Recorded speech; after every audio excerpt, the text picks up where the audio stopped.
Olá, galerinha, tudo bem com vocês? Guilherme Campos aqui, professor de Educação Física. Vamos dar continuidade aos nossos estudos. Venho falando para vocês aí de capacidades físicas. Já falamos de força, de resistência, de flexibilidade, coordenação motora. Hoje nós iremos fechar esse conteúdo. Vou falar para vocês aqui de equilíbrio e ritmo, tá certo? Então vamos lá. Capacidades físicas são definidas como todo atributo físico treinável no organismo humano.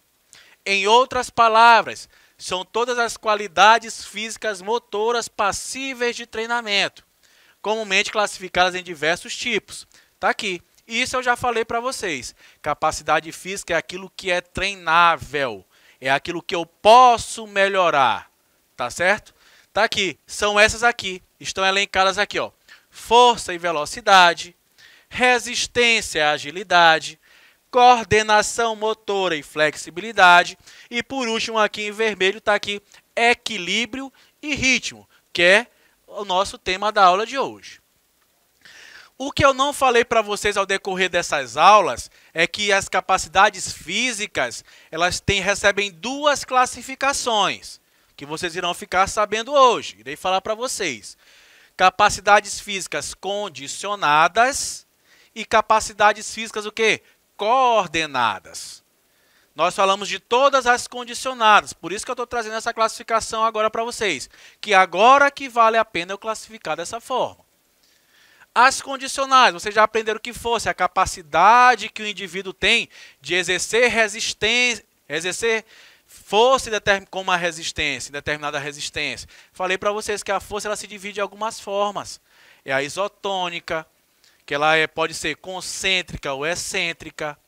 É a isométrica, que é aquela força que não tem movimento, que é aplicada, mas que não existe movimento. A força explosiva, isso aí vocês já estão craques. Falei para vocês da questão da resistência. A resistência aeróbica, resistência anaeróbica, resistência muscular localizada. Tudo isso já foi bem explicadinho. Da flexibilidade. O que é flexibilidade? É a capacidade que determinada articulação tem de quê? De encontrar um ângulo bem maior. Aquela capacidade de ter uma maior amplitude articular. Velocidade. Falei para vocês. Existem vários tipos de velocidade. Passou a Olimpíada e agora nós vemos aí atletas muito velozes. Ali tem a velocidade de membros, velocidade de deslocamento, velocidade de reação. Já expliquei para vocês que nos 100 metros rasos tem muita questão da velocidade de reação, que é a saída do bloco. A velocidade de membros, que é a velocidade na qual o atleta movimenta as suas pernas na corrida. Os braços na natação. Tudo isso vocês estão craques. Aí vamos entrar agora aqui nas capacidades coordenadas, que é o que eu quero trazer para vocês. Desenvolvimento crucial entre 7 e os 12 anos, período em que existem todos os pressupostos anatômicos, fisiológicos, motores, psicológicos e sociais favoráveis ao rápido desenvolvimento destas capacidades. Por que eu estou fazendo questão de trazer essa informação aqui da idade? De 7 a 12 anos. Porque é nessa fase que acontece o desenvolvimento dessas atividades que elas exigem um pouquinho mais de quê? De coordenação, de equilíbrio, de ritmo. Eu tenho que trabalhar muito isso. E às vezes as pessoas, elas acabam que queimando algumas etapas. Como assim, professor? Explica melhor. Uma criança, às vezes de 12 anos, já está ali especializada no futebol, que é o sonho dela ser jogadora de futebol, ser jogador de futebol. E que não é tão viável. Essa fase de 7 a 12 anos, as crianças devem fazer atividades que envolvem essas questões de coordenação motora, de equilíbrio de ritmo, não especializar em determinada modalidade esportiva. Quando isso não é tão trabalhado nessa idade aqui, nessa fase, esse indivíduo vai se tornar um adulto com alguns problemas de coordenação motora. Vou me dar como exemplo. Eu fui atleta de basquetebol. Joguei basquetebol. Comecei a jogar um pouquinho tarde, ali com meus 14 anos mais ou menos. Nunca tinha praticado a modalidade. Jogava apenas como recreação. Fui para participar. Comecei a treinar. Quando eu comecei a treinar, eu tive uma dificuldade gigantesca em fazer o quê? A bandeja, que é aquela cestinha mais próxima da cesta, com o meu lado esquerdo. Porque eu não tive essa questão da lateralidade da minha coordenação motora trabalhada nessa fase aqui, de 7 a 12 anos. Eu aprendi? Aprendi. Eu faço massagem do lado esquerdo? Faço. Com muita dificuldade? Sim. Eu vejo pessoas fazendo com muito mais facilidade que eu. Porque eu não tive um professor de educação física que teve esse cuidado de trabalhar comigo essas capacidades físicas coordenativas, trabalhar a minha lateralidade, trabalhar um pouco a noção de espaço, de tempo. Então é isso que eu quero trazer aqui para vocês. Então, criança não pode ser o quê? Especializada. Professor, mas eu tenho um irmãozinho, meu primo e tal, não sei o quê. Eu tenho um filho de 11 anos que ele não está especializado em nada. Ele faz musculação, ele faz judô, ele faz natação, gosta de futebol, eu jogo basquete com ele. Tudo isso é o quê? Porque eu não quero especializá-lo. Eu quero trazer para ele um repertório motor gigantesco. E é isso que deve ser feito. Tá aqui, ó, uma criança trabalhando o aspecto da lateralidade. Tá ali as menininhas ali, ó, como se fosse no balé. Professor, mas as meninas fazem balé desde pequenininho. Não fazem. Mas a professora sabe que elas vão trabalhar só exercícios de alongamento. Ali é uma questão mais de socializar. A criança está socializando com outra. Não existe essa questão de cobrar resultados, de cobrar uma excelente apresentação, até porque a criança ela não tem esse seu repertório coordenativo muito bem apurado, ainda bem refinado, digamos assim. Tá aqui as capacidades físicas coordenadas. Orientação espacial. Tem outras, essas aqui são as principais, para poder dar tempo de falar para vocês. Diferenciação sinestésica, equilíbrio e ritmo. Então, essas capacidades, o equilíbrio e o ritmo está dentro de quê? Das capacidades físicas coordenadas. Não daquelas capacidades físicas que são condicionadas, tá certo? Capacidades físicas coordenadas. Está aqui a primeira, orientação espacial. Capacidade de determinar e modificar a posição e movimento do corpo no espaço. Está aqui, ó, Raíssa Leal, medalhista de prata, nossa aqui, fadinha aqui de Imperatriz, realizando aqui uma manobra aqui descendo o corrimão com o skate de costa. Aqui ela está tendo uma enorme noção de orientação espacial. Ela está conseguindo se posicionar. De repente ela modifica algum movimento, ela realiza algum movimento para buscar o quê? O equilíbrio, porque ela vai pontuar mais, ela ganharia ouro se de repente ela evitasse aquelas quedas. Mas no final da manobra, todo mundo a gente ficava lá torcendo para aquelas outras caírem, né? Porque a gente queria ouro para o Brasil, fugindo um pouquinho ali do espírito olímpico. Mas eu torci também, queria que ela trouxesse o ouro. Não queria que quebrasse a perna, quebrasse alguma coisa, nada grave, mas queria que elas caíssem. Tá aqui, então ela teve uma total noção de espaço e tempo. Criança, 13 anos, desde os 5 anos, se eu não me engano, parece que surgiu o vídeo dela andando de skate e tal, aquela coisa. Então, desde novinha, ela trabalha essa questão de orientação espacial. Diferenciação sinestésica. Trouxe aqui uma imagem de outro medalhista, dessa vez, medalha de ouro aqui do surf brasileiro. Na Olimpíada, o brasileiro Ítalo Ferreira.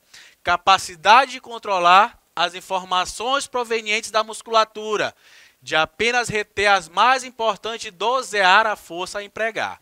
Tá aqui, ele está pegando uma onda aqui, está em cima da sua prancha. Está em cima de uma base que ela é o quê? Ela não está ali, ela não está ali fixa, né? Ela tem uma certa instabilidade. Existem as ondas do mar, existe o vento, existe uma série de coisas. Os braços dele estão abertos para dar o maior equilíbrio a ele. Então aqui, quando ele vai pegando velocidade na onda, se vocês quiserem, tiverem curiosidade, assistam alguns vídeos, os atletas eles vão pulando sobre a prancha, buscando ali o quê? Ganhar velocidade para realizar as manobras que eles querem realizar. Então naquele momento ele aplica a força, ele utiliza músculos, determinados músculos, do quadríceps, por exemplo, para buscar esse equilíbrio. Então ele trabalha essa musculatura de forma o quê? Bem consciente.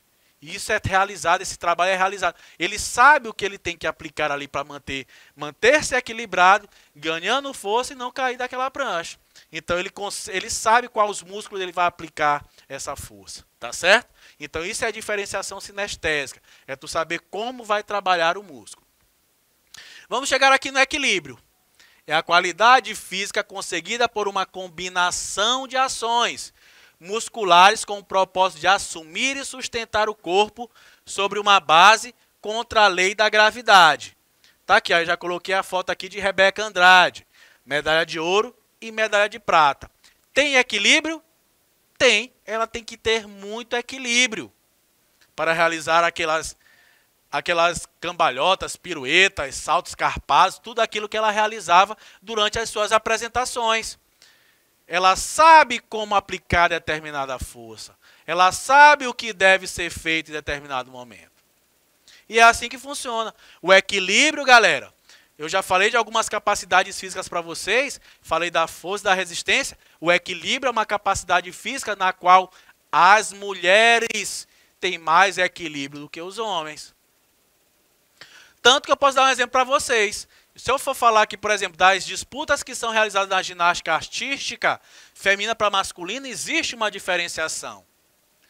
Aquela disputa na trave, por exemplo, ali é uma disputa de um equipamento que é exclusivamente feminino. Os homens não fazem a disputa da trave, que exige um pouco mais de equilíbrio. Não estou dizendo que os homens não têm equilíbrio. Eu não estou dizendo aqui que de repente o homem não vai ter mais equilíbrio que uma mulher, tá certo? Que isso é treinável. Isso é básico.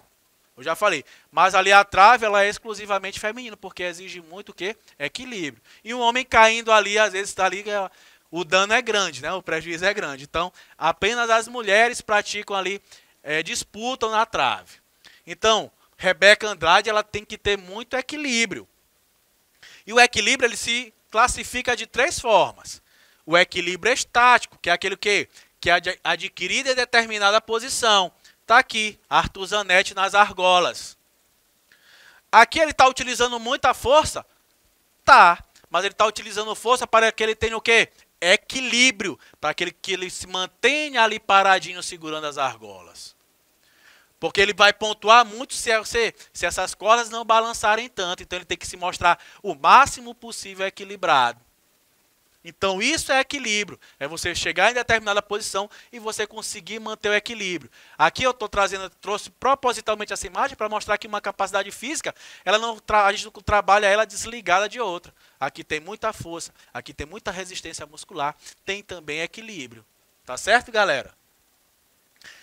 Equilíbrio dinâmico, adquirido durante o movimento. Tá aqui, ó, Simone Biles. Deixou de participar de algumas modalidades aí durante a Olimpíada. Problemas psicológicos, aí muita pressão exercida aí da mídia. Muita cobrança, o atleta olímpico ele acaba se cobrando demais. Tá aqui no aparelho que eu falei ainda há pouco, que é exclusivamente feminino, a trave. Ela acabou de, vamos imaginar que ela realizou alguns rodopios aqui nessa trave. E ela acaba o quê?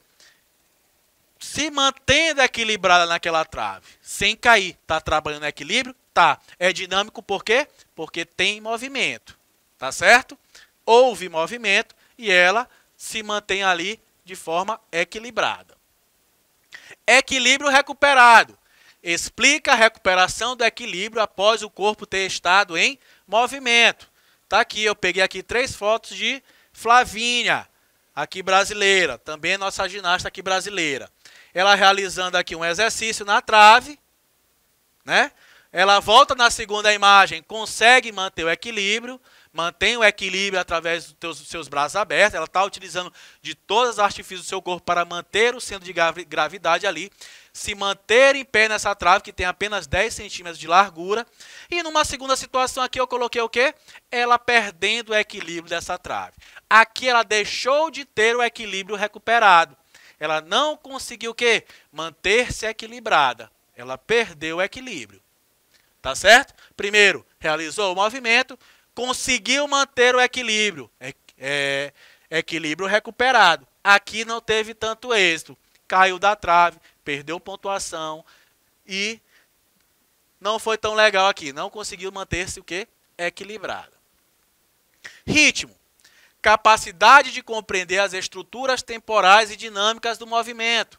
Faculdade de imprimir uma certa cadência à realização de um movimento ou de apanhar essa cadência se ela é dada. Tá aqui, coloquei uma foto aqui de Rebeca Andrade realizando a sua prova do solo. Todo mundo está com aquela musiquinha aí na cabeça, né? Dela. Em determinado momento da sua apresentação, perceba que elas fazem apresentações ali que duram em torno de 1 minuto e 10, 1 minuto e 30, e é todos os movimentos que ela realiza, tá ligado o quê? A música. Eu vou aqui fazer esse paralelo com os movimentos que ela realiza com a música. Tudo está ali, tudo bem encaixadinho, tudo bem conectado. Em determinado momento da apresentação dela, ela fazia esses movimentos junto com a batida da música. Ela ia correndo para fazer suas piruetas, toda vez que ela cravava, era o momento que a música fazia bum, mais ou menos assim. Então, existe esse ritmo. O ritmo na qual alguns movimentos são realizados. A cadência. Eu, por exemplo, também já corro na rua, treino na rua. Então, a gente monta a minha planilha lá. Ah, tu vai correr 1 quilômetro a ritmo de 5,30. O que significa isso? Cada quilômetro eu vou percorrer no ritmo de 5,30. Então, eu tenho noção da velocidade que eu vou aplicar, como eu vou correr para que eu consiga chegar nesse 5,30. Então, a questão do ritmo está muito ligado o quê? À cadência. Etapas de formação esportiva. Aquilo que eu falei ainda há pouco para vocês. Aí eu vou trazer aqui com um quadrinho aqui mais explicativo, que a gente não deve especializar a criança. Tá certo? A criança ela tem que ter um repertório motor vasto. Ela deve experimentar. Nessas etapas aqui vocês vão ver quando é que a gente vai começar a pensar em especializar uma criança. Primeira etapa, alfabetização motora, de 5 a 7 anos. Aqui a gente vai estar ensinando, mostrando, vai estar, digamos, engatinhando aí nesse processo de coordenação motora. Segunda etapa, iniciação desportiva, de 8 a 12 anos. Aqui, iniciação desportiva vai começar a experimentar diversas modalidades esportivas. Tá certo? Não vai escolher ainda, ela vai experimentar. Ah, eu joguei futebol, não gostei. Fui para o handebol, eu gostei. Então, de repente, quando chegar nos 12 aos 16 anos, é a fase de quê? De começar a ter uma orientação desportiva. O indivíduo ele começa ali, a criança já começa ali a ter um gostinho por determinada modalidade. E na quarta etapa, apenas dos 16 anos em diante, que a gente entra na etapa da especialização. A gente vê essa etapa aqui muito queimada hoje, né? Se nós formos falar, por exemplo, vou pegar o exemplo do futebol, porque o futebol é o esporte que mais acontece aqui no Brasil. Existem crianças aí com 12, 13 anos, já saem, os pais viajam, na verdade, com elas vão embora, os pais abrem mão de tudo, porque veem que o menino tem futuro no futebol, vão morar em outro estado, outro local, porque o menino tem talento para o futebol. Então, às vezes, já é especializado desde muito jovem. Existem atletas que acabam indo para equipes profissionais com 16, 15 anos de idade. Hoje é uma realidade no Brasil. A gente vê muito isso acontecendo. Então, algumas etapas elas são o quê? São queimadas. Trouxe aqui por último uma questão, para que a gente finalize a nossa aula. O desenvolvimento das capacidades físicas, qualidades motoras passíveis de treinamento, ajuda na tomada de decisões em relação à melhor execução do movimento. A capacidade física predominante na prática da ginástica rítmica é, percebam essa expressão aqui, ó, predominante, tá certo? Eu vou falar que vai ter as capacidades físicas, elas não são soltas, né? Uma que isso só se trabalha assim, não. A gente trabalha uma capacidade física, junto dela vai estar as outras ali envolvidas, só que alguma a gente trabalha de forma mais forte. Aqui eu estou falando em relação à ginástica rítmica, tá? A velocidade que permite ao músculo executar uma sucessão rápida de gestos em movimentação de intensidade máxima. B. A resistência que admite a realização de movimentos durante considerável período de tempo, sem perda de qualidade na execução. C. A flexibilidade que permite a amplitude máxima de um movimento em uma ou mais articulações sem causar lesões. Percebam que as respostas elas estão todas condizentes com a verdade, falando tudo certinho ali em relação à capacidade física. Só que a gente está falando aqui de ginástica rítmica. A agilidade que possibilita a execução de movimentos rápidos e ligeiros, com mudança de direção? É verdade, agilidade é isso. O equilíbrio que permite a realização dos mais variados movimentos com o objetivo de sustentar o corpo sobre uma base? Essa é a resposta correta, porque aqui a gente está falando de equilíbrio. A ginástica exige muito do equilíbrio, sustentação em determinados aparelhos. Então, essa é a resposta correta. Então, galerinha, eu vou ficando por aqui. Até a nossa próxima aula. Vamos para cima, hein?